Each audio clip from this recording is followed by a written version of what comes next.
ஐயா 5 வருஷம் சும்மா இருந்த ராகுல் காந்தி டெல்லி நாடாளுமன்றத்துல பேசிட்டாருங்க. கோஷம் போட்டு கொந்தளிச்சிட்டாருங்கன்னு ஒரே பேச்சா கிடக்குது. நம்ம தமிழ்நாட்டுல இந்த தேமுதிக காரங்களை வாயை திறக்க விடாம விரட்டி விட்டுடுறாங்க அமைச்சர் பெருமக்கள்னு பொறுமுறாங்க எதிர்கட்சிங்க. அத்தனையும் தெரிஞ்சிக்க எதிர்பார்த்து இருக்கிற உங்களுக்காக வந்திருக்கு நம்ம பேப்பர் தோசை. அப்புறம் என்ன, கலகலப்பா மொறுமொறுப்பா பார்த்து கேட்டு ரசிச்சு கொண்டாடுங்க. தண்டனக்கா தண்டனக்கா தண்டனக்கா தண்டனக்கா. வந்தது புது மசோதா வேட்டிக்காக புது மசோதா வேட்டிக்கு தடை போட்டா பொது இடத்தில் தடை போட்டா போராண்டு சிறைவாசம் சட்டசபையில் தாக்கல். சல சட்டசபை சட்டம் ஒழுங்கு தொடர்பாக தேமுதிக முழக்கம், பேரவையில் இருந்து வெளியேற்றம். கூடுதல் நேரம் பேச கேட்டு அனுமதி மறுத்த காரணத்தால் சிபிஎம் வெளிநடப்பு. குடிமைப்பணி தேர்வுகளில் மத்திய அரசின் முடிவுக்கு எதிர்கட்சிகள் தொடர் எதிர்ப்பு. சமாஜ்வாடி, பகுஜன் சமாஜ், இடதுசாரி கட்சிகள் மாநிலங்களவையில் வெளிநடப்பு. யுபிஎஸ்சி விவகாரம் தீர்க்க அனைத்து கட்சி கூட்டம். மத்திய அமைச்சர் பிரகாஷ் ஜவடேகர் அறிவிப்பு. வேண்டும் வேண்டும் விவாதம் வேண்டும், பெருகும் வகுப்பு வாதம் பற்றி விவாதம் வேண்டும். ராகுல் காந்தி ஆவேசம். மக்களவையில் சலசலப்பு. வேண்டும் வேண்டும் நீதிமன்றம், ஒருங்கிணைந்த நீதிமன்றம் திண்டுக்கல்லில் அமைக்க வேண்டும். கோட்டைக்கு செல்லும் முதல்வரை சாலையில் சந்தித்து வழக்கறிஞர்கள் கோரிக்கை. மறியல் சாலை மறியல், காலி பணியிடம் நிரப்ப கல்லூரி மாணவர்கள் சாலை மறியல். அடிப்படை வசதிகள் செய்ய கோரிக்கைகளோடு சாலை மறியல். தலைமை செயலகம் எதிரே தள்ளமுள்ள மாணவர் அமைப்பினர் கைது.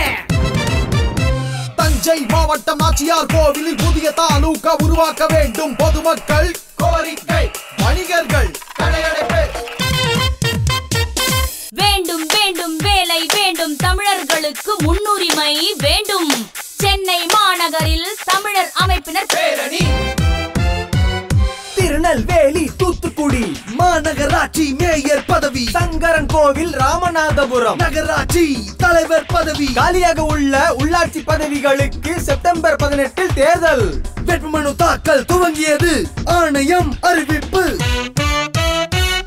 வறட்சி மாநிலங்களுக்கு சிறப்பு நிதியுதவி.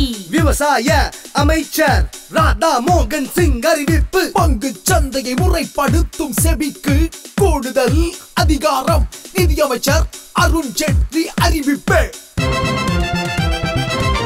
சச்சின் மீது காங்கிரஸ் பாய்ச்சல். நாடாளுமன்றத்தில் 5 விழுக்காடு வருகை பதிவு, வர முடியாதவருக்கு பதவி எதற்கு? எம்பியான சச்சின் மீது காங்கிரசின் ராஜீவ் சுக்லா குற்றச்சாட்டு. துப்பாக்கி சுடும் போட்டிகள், rifle, air rifle, pistol, air pistol, மாநில அளவில் 4 பிரிவுகளில் வீரர்கள். கபடி கபடி, மகளிர் கபடி, ஆடி பாடி, ஓடி ஆடி, அகில இந்திய மகளிர் கபடி, பிடி பிடி பிடி பிடி கபடி கபடி. சென்னை ராணி மேரி கல்லூரி விழாவில் 66 அணிகள் பங்கேற்பு. கபடி கபடி கபடி கபடி கபடி கபடி கபடி கபடி. சூப்பரான செய்தி நம்ம செய்தி. தமிழகத்தில் காவல்துறையினருக்கு 8 மணி நேர வேலை நிர்ணயிக்க முடியாது. காலியாக உள்ள 14,623 பணியிடங்கள் உடனே நிரப்பப்படும் என்று காவல்துறை அமைச்சரான முதல்வர் ஜெயலலிதா அறிவித்துள்ளதாக அடுத்த செய்திக்கு தாவுகிறார் நமது 24 மணி நேர செய்தியாளர். தமிழ்நாடு கல்வியியல் பல்கலைக்கழகத்திற்கு உட்பட்ட பிஎட் கல்லூரிகளுக்கான மாணவர் சேர்க்கை கலந்தாய்வில் முதல் நாளில் சிறப்பு பிரிவுகள் நிறைந்ததாக அடுத்த கலந்தாய்வை பார்க்க கிளம்புகிறார் நமது பொது பிரிவு செய்தியாளர். கடந்த 1923ஆம் ஆண்டு சர்வே படி தமிழகத்தில் உள்ள நீர்நிலை பகுதிகளை சீர்திருத்த கோரி உத்தரவிட வேண்டும் என்று வக்கீல் லட்சுமணன் என்பவர் தாக்கல் செய்யப்பட்ட வழக்கில் இனிமேல் நீர்நிலைகளின் மேல் கட்டடம் கட்ட உள்ளாட்சித்துறை அனுமதிக்க கூடாது என்று சென்னை உயர்நீதிமன்ற மதுரை கிளை கிடுக்குப்பிடி உத்தரவு போட்டுள்ளதாக காற்றில் மறைந்த ஆற்றை தேடுகிறார் நமது வேளாண் செய்தியாளர். புதுக்கோட்டையில் மாவட்ட சிறையில் கைதிகளுக்கு இடையே நடந்த மோதலில் தடுக்க சென்ற சிறைக்காவலர் மண்டை உடைந்துவிட்டதாக கூறி மீண்டும் கம்பி எண்ண கிளம்புகிறார் நமது தண்டனை கால செய்தியாளர். மத்திய அரசின் அறிவிப்பின்படி சிபிஎஸ்இ பள்ளிகளில் சமஸ்கிருத வார கொண்டாட்டங்கள் உற்சாகமாக துவங்கியுள்ள வேளையில் வெடிகுண்டு மிரட்டல், ஆர்ப்பாட்டம், முற்றுகை என எதிர்ப்பு போராட்டங்களும் தமிழகத்தில் ஆங்காங்கே நடைபெற்றதாக கள நிலவரங்களை பதிவு செய்கிறார் நமது கல்வித்துறை செய்தியாளர். மகாராஷ்டிரா மாநில சட்டசபை தேர்தலை எதிர்கொள்ள காங்கிரஸ் தலைவி சோனியா காந்தியோடு தேசியவாத காங்கிரஸ் தலைவர் சரத் பவார் பேச்சுவார்த்தை நடத்தியதாக பங்கீடு போடுகிறார் நமது கூட்டுக்குழம்பு செய்தியாளர். இந்திய பிரதமர் மோடி தனது 2வது பயணத்தில் புதிய ராணுவ தளபதி தல்பீர் சிங்கோடு காஷ்மீருக்கு செல்ல போவதாக முன்னறிவிப்பு செய்கிறார் நமது எல்லைக்காவல் செய்தியாளர். நேஷனல் ஹெரால்ட் பத்திரிகைக்கு கடன் கொடுத்த விவகாரத்தில் சோனியாவும் ராகுலும் நேரில் ஆஜராக 13ஆம் தேதி விலக்கு அளிக்கப்பட்டதாக வாய்தா வாங்குகிறார் நமது வருத்தப்படாத செய்தியாளர். எல்லை மாநிலமான காஷ்மீரில் தொல்லை தரும் தீவிரவாதிகளுக்கு எதிரான சண்டையில் இந்திய ராணுவ வீரர் தமேதர் தபா கொல்லப்பட்டதாக வீர வணக்கம் செலுத்துகிறார் நமது தேசபக்தி செய்தியாளர்.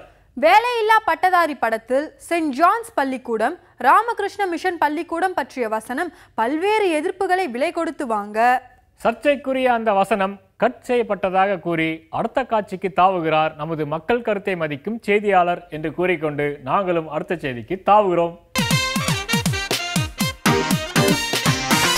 வாங்கய்யா வாங்க, மாற்றம் ஒன்றே மாறாததுன்னு சொல்லிட்டாங்க, நீங்களாச்சும் வந்து மாத்தி காட்டுங்கன்னு சொல்லி கூட்டியாந்து உட்கார வச்சு ஆட்சி செய்யுங்கன்னு அழகு பார்த்தா ரிலையன்ஸ் மேல வழக்கு, குடிநீருக்கு மின்சாரத்துக்கு சலுகைன்னு அதிரடி திட்டங்களை அள்ளி விட்டுட்டு எஸ்கேப் ஆயிட்டாரு இந்த விளக்கு மாத்து கட்சி தலைவர்.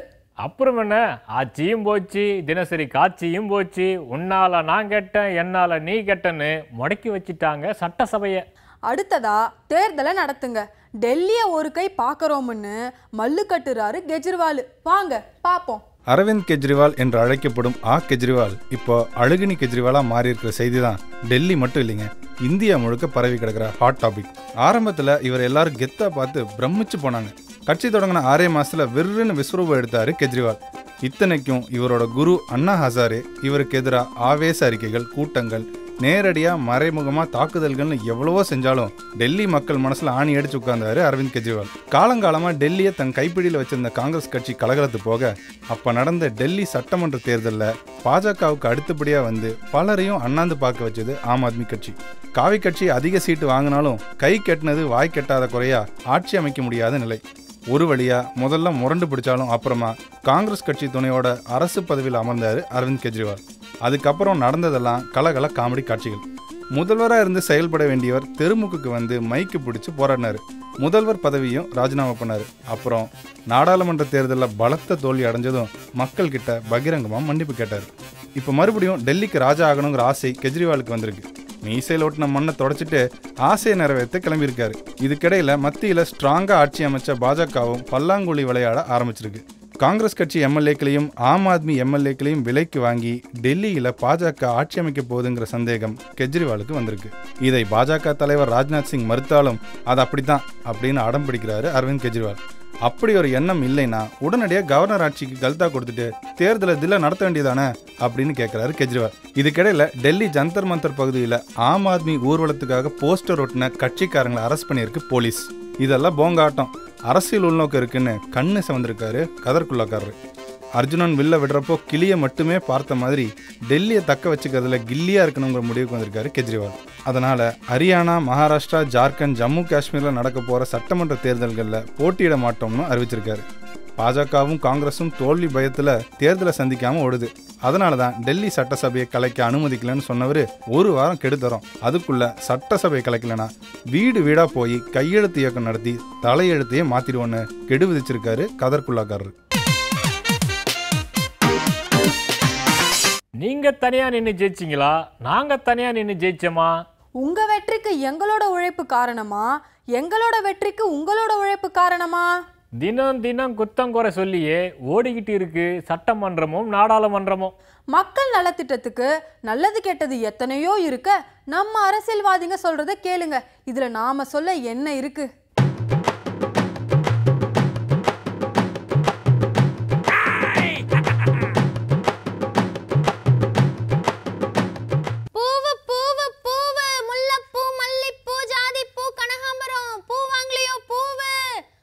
நாட்டுக்கு மிகப்பெரிய சவாலாக இருக்கிறது எது தெரியுமா? மானிய தொகையோட தேவையை சமாளிக்கிறது தாங்க. ஏன் சொல்கிறேன் அப்படின்னா, நாட்டோட வருமானத்தில் பெரும் பகுதி இந்த மானியத்துக்கே போயிடுது. சில சமயங்களில் இதை கட்டுப்படுத்தவே முடியாத நிலைமைக்கு ஆயிடுது. அதனால இனிமே தகுதியானவங்களுக்கு மட்டும்தான் மானியம் கொடுக்கணும் அப்படின்னு முடிவு பண்ணியிருக்கோம். அது மட்டும் இல்லை, மத்திய அரசாங்கத்திலேருந்து கிடைக்கிற மானியத்தையும் படிப்படியாக குறைக்கணும் அப்படின்றதையும் முடிவு பண்ணியிருக்கோம். பூவு பூவு பூவு இப்படி மானியத்தை குறைக்கணும்னு சொன்னது யாருன்னு கேட்குறீங்களா? வேற யாரு? நிதியமைச்சர் அருண் ஜெட்லி. பலோன் பலோன் பலோன்.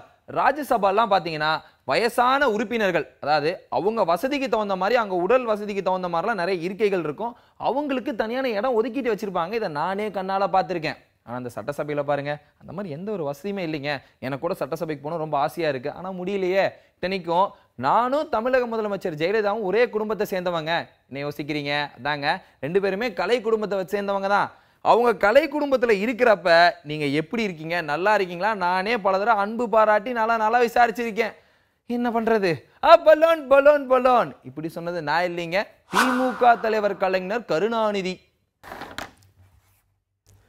நான் எழுதின என்னுடைய சுயசரிதை புத்தகம் நான் எதிர்பார்த்ததுக்கு மேலே விற்று போச்சுங்க. உண்மையிலே நான் இந்த அளவுக்கு விற்குன்னு எதிர்பார்க்கவே இல்லைங்க. 4 நாளில் 50,000 புக்கு விற்று போச்சுங்க. இதுக்கெல்லாம் உண்மையிலேயே காங்கிரஸ் கட்சியை சேர்ந்தவங்களுக்கு தான் நன்றியை சொல்லிக்கிறேன். அது மட்டும் இல்லாமல் இந்த புத்தகத்தில் நிறைய விஷயங்கள் விடுபட்டு போச்சு. அதையெல்லாம் நான் ஒரு தொடர் கதையை எழுதி போகிறேன், அதையும் படிங்க. இத்தனையும் தாண்டி காங்கிரஸ் கட்சியோட சோனியா காந்தி இவங்களை பற்றி தனியாகவே ஒரு புக்கை எழுத போகிறேங்க. ஆமாம், வர மார்ச் மாதம் அந்த புக்கை வரப்போகுது, அதையும் வாங்கி படிங்க, ரொம்ப நல்லா இருக்குங்க. ஆமாம், இப்படி புத்தகமாக எழுத போகிறேன் அப்படின்னு சொன்னது நான் இல்லைங்க, நட்வர் சிங். ஐசைஸ் பாலைஸ் கப்பைஸ் குச்சாய்ஸ். தான் செய்த ஊழலுக்கு சோனியா காந்தி துணை போகாத காரணமா அவங்கள பழி வாங்கினதுக்காக இந்த நட்வர் சிங் இருக்காருல்ல, புத்தகம் எழுதியிருக்காருங்க. அது மட்டும் இல்லாமல் இந்த புத்தகம் மூலியமா இப்போ இருக்க பாஜக தலைவர்களுக்கு ஐஸ் வச்சு இப்போ இருக்க மத்திய ஆட்சியில் தனக்குன்னு ஒரு பதவி பிடிக்கணும் அப்படின்னு அவர் ஆசைப்படுறாரு. எனக்கு என்னன்னா, இந்த தள்ளாடுற வயசுல அவரோட பதவி ஆசை அவரை போட்டு ஆட்டி படைக்குது பாருங்க. ஐயா ஐயா ஐயோ. ஐசைஸ் பாலைஸ் கப்பைஸ். இந்த மாதிரி கைத்தட்டினால் வரும் ஓசை, இதற்கு மேல் உனக்கு ஏன் பதவி ஆசை அப்படின்னு நட்வர் சிங்கை பார்த்து கேட்டது நான் இல்லைங்க, கமல்நாத், அதாவது காங்கிரஸோட மூத்த தலைவர். ஐசைஸ் பாலைஸ் கப்பைஸ் குச்சாய்ஸ். பூவு பூவு பூவு, முல்லைப்பூ மல்லிப்பூ ஜாதிப்பூ கனகாம்பரம், பூ வாங்கலையோ பூவு. தமிழக சட்டசபையை நினைச்சா எனக்கு கவலையா இருக்குதுங்க. பின்ன என்னங்க, சட்டசபை அப்படின்னா எப்படி இருக்கணும்? ஆனா நம்ம தமிழக சட்டசபை எப்படி இருக்கு தெரியலன்னா கேளுங்க, நான் சொல்றேன். என்ன அப்படின்னா, நம்ம தமிழக சட்டசபையில் ஜெயலலிதாவை பற்றி புகழ்ந்து புகழாரமாக பேசிகிட்டு இருக்கணும், தொடர்ந்து ஐஸ் வைக்கணும், இப்படியே பேசிகிட்டு இருக்கணும். இடையில திமுக தலைவர் கருணாநிதி இருக்காரு பாருங்க, அவரை திட்டி 4-5 வார்த்தைகள் பேசணும். இப்படி மட்டும் பேசுனீங்கன்னு வச்சுக்கோங்க, கண்டிப்பாக உங்களுக்கு அமைச்சர் பதவி கிடச்சிரும். இது ஒரு பக்கம் இருக்கட்டும், சட்டசபையில் கேள்வி கேட்டால் அதுக்கு எப்போ பதில் சொல்லணும்? முக்கியமாக அங்கே என்னங்க பேசுவாங்க? மக்களுக்கு தேவையான நலத்திட்டங்கள் பற்றியும் மக்கள் சம்பந்தமாக இருக்கிற பிரச்சனைகள் பற்றி தான் பேசுவாங்க. அதுக்கு கேட்டவன பதில் சொல்லணுமா இல்லையா? ஆனால் 2011 கேட்ட கேள்விக்கு இப்போ 2014 இப்போ பதில் சொல்கிறாங்க. இதுலேருந்தே தெரிஞ்சிருக்கும் சட்டசபையோட லட்சணம் என்ன அப்படின்றது. மொத்தத்தில் தமிழக சட்டசபையில் ஜனநாயக படுகொலை தாங்க நடக்குது. பூவு பூவு பூவு இப்படி சொன்னது யாருன்னு கேட்குறீங்களா? வேற யாரு? எம்பி கனிமொழி. நாங்கள் மட்டும் ஆட்சிக்கு வந்தால் பாலும் தேனும் ஆராய் ஓடும்னு எல்லா கட்சியும் தேர்தல் அறிக்கை வாக்குறுதி எல்லாம் தண்ணியில எழுதி காத்துல பறக்க விடுவாங்க. ஆனா பாருங்க, ஒரு பக்கம் வளருது, இன்னொரு பக்கம் தேயுது. மாட மாளிகை கூட கோபுரத்துக்கு இடையில குடிக்க கஞ்சி இல்லாம குடிசை வாசிங்க குடியிருப்பு. அதாங்க இன்றைய கருத்து படம். கார்ட்டூன்.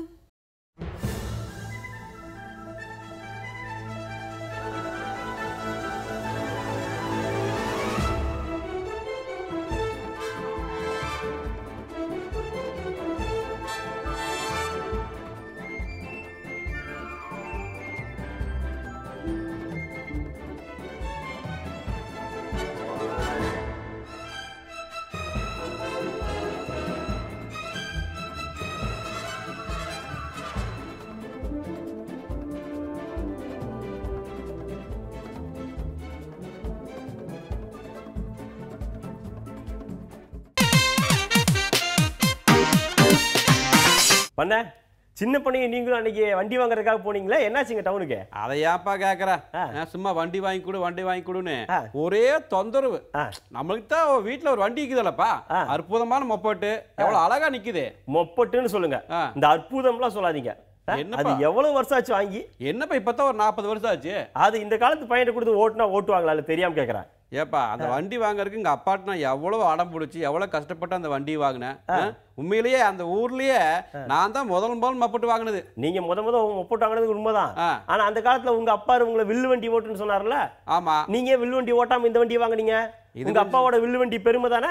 இது கொஞ்சம் நல்லா இருக்கு, கொஞ்சம் பந்தாவா இருக்குன்னு தான். அதே தான் பண்ண இந்த காலத்து பையனும் கேக்குறாங்க. ஏப்பா அதுக்குன்னு ஒரு அளவு இல்லையா? போய் பார்த்தா ஏதோ ஒரு 30,000 40,000 இருக்குன்னு பார்த்தா 95,000 அந்த வண்டி. ஏங்க பண்ண வெறும் 95,000 ரூபாய்க்கு அப்படிங்கிறீங்க? ஏப்பா வெறும் 95,000? இந்த வீட்டவே நான் 30,000 வாங்கினேன். பண்ண அந்த காலத்திலே இருக்கீங்க நீங்க. இப்பெல்லாம் வண்டி பாத்தீங்கன்னா 1 லட்சம் ரூபா, 1.25 லட்சம் ரூபா, 1.5 லட்சம் ரூபாய்க்கு அசால்ட்டா வாங்குறாங்க பசங்க. வண்டியேவா? ஆமா. என்னப்பா அதுக்குன்னு ஒரு அளவு இல்லையா? சரி அப்படித்தான் அந்த வண்டி நல்லா இருக்குதான்னு பார்த்தா அது உட்கார சீட் இங்க இருக்குது, பின்னாடி உட்கார சீட்டு இப்படி இருக்குதுப்பா. நான் எப்படி அது பின்னாடி உட்காந்துட்டு போறதுன்னு வேண்டாமா? நீங்க எப்படி உட்காந்து பாத்தீங்களா இல்லையா? உட்காரவே முடியல. நான் எப்படி அந்த வண்டியில் நாளைக்கு உட்காந்து போறது? பண்ண நீங்க உட்கார்றதுக்கா அந்த வண்டியை வாங்குறாங்க. இந்த காலத்து பசங்க அந்த வண்டி வாங்குற காரணமே வேறங்க பண்ண. என்னப்பா இருந்துட்டு போட்டு அதுக்குன்னு ஒரு அளவு இல்லையா? அப்படித்தான் அந்த வண்டி எவ்வளவு மைலேஜ் கிடைக்குன்னு பார்த்தா 1.25 லட்சம் ரூபா கொடுத்து 1 லட்சம் ரூபா கொடுத்து வாங்குறது ஒரு லிட்டருக்கு ஒரு 100 கிலோமீட்டர் கிடைக்கணுமா இல்லையா? ஆமா. வெறும் 35 தான் கிடைக்குங்கிறாங்க. இதை இந்த பெட்ரோல் பங்க்ல ஊத்திட்டு அடுத்த பெட்ரோல் பங்க்ல ஊத்துறதா? நானு அதுக்காகத்தானே பக்கத்துல பெட்ரோல் பங்க் திறந்து வைக்கிறாங்க. நீ ஒன்னும் பரவசிவா, நான் முடியாதுன்ட்டேன். இருந்தாலும் அதான் வேணும், ஒத்த கால நிக்கிறான். அப்புறம் என்ன பண்றது? வாங்கி கொடுத்தா நாங்க பயங்களா போயிட்டாங்களே. இல்ல அந்த பைக் வாங்கி கொடுக்கறது கூட பிரச்சனை கிடையாதுங்க, வாங்கி கொடுத்தலாம். ஆனா அதுக்கப்புறம் அவங்க ரோட்ல ஓட்டுறாங்க பாருங்க, அதுதான் ரொம்ப கஷ்டமா இருக்கு. ஏப்பா நீங்க கேக்குற ரோட்ல நடந்து போறக்கே பயமா இருக்குது. சல்லு நல்லா போறாங்க. ஏன்னா எங்கிட்டே அந்த வண்டி இருக்கு. ஆமா, என்னால ஓட்ட முடியும்ட்டு ஒரே. இப்போ வெளிநாடுகள்லாம் அந்த வண்டி இருக்குதுன்னா அங்க ரோடு அந்த மாதிரி ரோடு இருக்குது, மக்கள் தொகை கம்மி, போக்குவரத்து கம்மி, அவ்வளவு ஸ்பீடா போலாம். நம்ம ரோட்டாடி போக முடியுமா கேட்கறேன்? இருக்கிற துணுவும் ரோட்ல இவ்வளவு மக்கள் தொகையில இவ்வளவு டிராபிக்ல அந்த வண்டி எடுத்துட்டு ஸ்பீடா போகணும் அப்படின்னா எப்படி போக முடியும்? அதுலயே கட்டடிக்கிறது ஒண்ணு இருக்கு, அதே வேற இப்படிங்கிறது பக்கத்துல வந்து உழுகுற மாதிரி திரும்பி போறது பார்த்தா நம்மளுக்கு கொலையே நடுங்குதுப்பா. அதெல்லாம் ஆனா கடைசியா அவர் உழுகாம போயிருவாரு. ஆமா, பாக்குறவனு வந்து போவா, அதை பாக்குறவன் கீழே உழுக வேண்டியதுதான். இந்த இப்படி வர்றான்னு அது ஒரு வண்டியில 3 பேர் 4 பேர். என்னப்பா அது என்ன ஒரு அளவு வேண்டாமா? அப்புறம் ரேஸ் வேற. ஆமா, எங்க பார்த்தாலும் ரேஸ்ன்ட்டு ஒரு 4 பேர் 5 பேர் சேர்ந்துட்டு முறுக்குன்னு முறுக்குறாங்க அந்த வண்டியை. சரி, ஆறு அடிச்சா எப்படி அடிக்கணும்? ஆறுலாம் அந்த காலத்துல நாங்கெல்லாம் பார்க்கும்போது பிபி அவ்வளவுதான். அது பக்கத்துல வந்து முன்னாடி வண்டி வருது பின்னாடி வண்டி வருதுன்னு காட்டுறதுக்காக தான் அடிக்கணும். இன்னைக்கு நம்ம பாட்டுக்கு அமைதியா போயிட்டு தான் இருப்போம், நம்ம ஒதுங்கி தான் போயிட்டு இருப்போம். ஆனா பின்னாடி இந்த பக்கத்துல இருந்து அப்படிங்கிற மாதிரி ஆறு அடிச்சுட்டு போறாங்க. என்ன ஆகுறது? கொஞ்சம் இதயம் பலகீனமா இருக்கிறவங்க எல்லாம் அவ்வளவுதான், அப்படியே அந்த இடத்துல கீழே விழுந்துருவாங்க. பிரேக் போட சத்தம் மாதிரி எல்லாம் அடிக்கிறாங்கப்பா அப்படிங்கிறான். எல்லாம் திரும்பி பாக்குறாங்க, அவன் பாட்டுக்கு போயிட்டே இருக்கிறான். இந்த மாதிரி எல்லாம் ரோட்ல பண்ண பிரேக் அடிச்சு ஆறுனே பிரேக் அடிக்கிற மாதிரி. ஆமா, நிக்கிறதெல்லாம் இல்ல, போயிட்டே இருக்கிறான். நம்ம என்னமோ ஏதோ என்னமோ ஆக்சிடென்ட் ஆகி போச்சான்னு திரும்பி பார்த்தா அவன் பாட்டுக்கு போயிட்டே இருக்கிறான். இதெல்லாம் கொஞ்சம் பார்க்கணும். பெத்தவங்களும் வாங்கி கொடுக்கறது மட்டும் இல்லாம அவங்க எப்படி ஓட்டுறாங்கன்னு பார்க்கணுமே இல்லையா? அது ஸ்கூல் படிக்கிற குழந்தைங்களுக்கு இந்த 11வது 12வது படிக்கிறாங்க பாருங்க. ஆமா, அவங்களுக்கு காலையில நேரத்திலே கிளாஸ் இருக்கு. அந்த மாதிரி சில காரணங்கள்லாம் சொல்லி வண்டியை வாங்கி கொடுத்துறாங்க. அவங்க ஓட்டுறது எதுவும் பார்க்கணும். ஏன்னா 18 வயசாகி நீங்க டிரைவிங் லைசன்ஸ் எடுத்ததுக்கு அப்புறம் ஓட்டுறதுங்கிறத முறை. ஆமா, சரியா? ஏன்னா அவ்வளவு சின்ன வயசுல வாங்கி கொடுத்தா அவங்களுக்கு எப்படிங்கிற விவரம் தெரியும். ஆர்வ கோளாறுல அவங்க வாட்டுக்கு இஷ்டத்துக்கு ஓட்டுவாங்க. ஆமா, சப்போஸ் ஏதாவது ஒன்று ஆகி போச்சுன்னு வைங்க, கண்டிப்பா அவங்களுக்கு மட்டும் இல்லாம அந்நேரத்துல போறவங்க வர்றவங்க எவ்வளவு பேருக்கு பாதிப்பு. அதே பெருமையா தான் இருக்கு நம்மளுக்கு பெத்தவங்களுக்கு. என் பையன் 10 வயசுலயே வண்டி ஓட்டுறானுங்க கூப்பிட்டு பெருமையா சொல்லுவாங்க. என் பையன் 12 வயசுலயே வண்டியிலேயே ஸ்கூலுக்கு போறானுங்க, அவங்க அம்மாவை குறைச்சிட்டு கூட்டிட்டு போறான். ஏன்னா அந்த வயசுங்கிறது நமக்கு பெருமை தான் இல்லைங்கள. பையன் வந்து சாதிக்கிறாங்க, ஆனால் எதிரெதிரன்னு விஷயம் இருக்குல்ல. அந்த வயசுல வண்டி ஓட்டக்கூடாதுன்னு இருக்குது. அவனுக்கு நீ பக்குவம் வரல. இதெல்லாம் பார்த்து நம்மளும் கொஞ்சம் கண்டிச்சு தான் வைக்கணும்.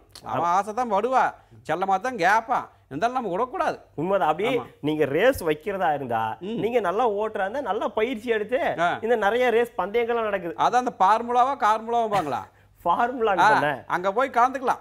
ஆனா அந்த அளவுக்கு ஆர்வம் இருக்கிறவங்க முறையான பயிற்சி எடுத்துட்டு அங்க போல வேண்டாங்களே. ஆனா அதுக்குன்னு நம்ம ரோட்ல அதெல்லாம் பண்றதுங்கிறது முறையில்லை. ஏன்னா நம்ம பைக்குங்கிறது இரும்புல செஞ்சது. ஆமா, ஆனா உடம்புங்கிறது இரும்புல செஞ்சது இல்லையே. உண்மைதான். பட்டுச்சுன்னா அவ்வளவுதான். ஆமா, அவ்வளவு என்னதான் அதுக்கு மாத்து பண்ணாலுமே மணி சரியாகாதல்ல. அந்த பைக் இப்போ உடஞ்சு போனா கூட போட்டு வேற பைக் வாங்கிடலாம். ஏதாவது ஒன்று உடஞ்சி போச்சா நட்டை கழட்டி படக்குன்னு மாட்டிடலாம். ஆமா, நம்ம அப்படி மாட்ட முடியுமா? மாட்ட முடியாது. வாழ்க்கையே கேள்விக்குறியாக போகலப்பா. அது மாதிரி இவங்க ஸ்பீடாக போதும் இல்லாமல் ரொம்ப ஓரமாக வந்துட்டுருப்போம் ஒருத்தன் கொண்டு அவங்க மேலே விட்டு அவனை எது எங்கே போயிட்டு அவனுக்கு பெரிய பாதிப்பு தானே.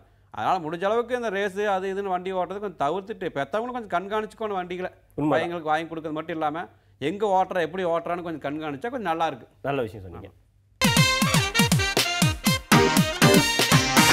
சிரியா நாட்டில் தவிக்கிற இந்திய மக்களை மீட்க வெளியுறவுத்துறை போராடிக்கிட்டு இருக்க, வறுமையில சிக்கி வாடிக்கிட்டு இருக்கிற மக்களை மீட்க எல்லா துறையும் முட்டி மோதிக்கிட்டு இருக்குது. இந்த நேரத்தில் நல்ல செய்தி எதுவும் வராதா, கலக்கல் காமெடியோட கண்டுகளிக்க முடியாதான்னு ஏங்கி தவிக்கிற உங்களுக்காக நாளைக்கு காலையில் நம்ம பேப்பர் தோசை வந்து சேரும். அது வரைக்கும் நம்ம புதுயுகத்துல காத்திருங்க. சூப்பரான செய்தி நம்ம செய்தி.